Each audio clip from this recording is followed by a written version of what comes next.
why are people scared to quit their job? And some people should be scared to quit their job. I'm never the one. I don't do it. I don't tell people to quit their job. I just firmly believe that your job should quit you. So if you work in a job and you're building a business or you in an entrepreneurial endeavor, you should be so busy and making so much money in your entrepreneurial endeavor or your business, your secondary business, that your job come to you and is like, look, you ain't got time for us no more. You just too busy and you making so much money over there, we quit you.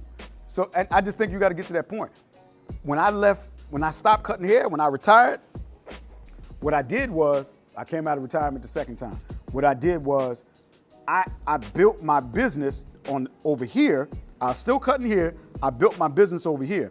When my business was generating the same amount of revenue, same amount of money as my barbering was, I let that go for a few months. I kept that going, and I started just transitioning from cutting hair. So I went from cutting 6 days a week to 5 days a week. Then I went from 5 days a week to 3 days a week. Then I went from 3 days a week to just 1 day a week. Then I went from no days a week to just come by the house. I cut you at the house. And then I transitioned just from the house, out of there. Then the last one was my wife. I said, I ain't cutting your hair no more. You need to go find a new barber. But I transitioned. And the problem is people quit their job and you don't have that grindation. That grindation. And grindation means it's the foundation of your grind. You want to do something, but you don't know what it feels like. You don't know, you're not trained properly. Your foundation, your grind is not where it needs to be.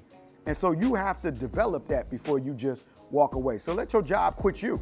You should have so much going on over here that you ain't got time to work a job. And not just going on, you should be making so much over here that you can walk away from your job and it don't affect you.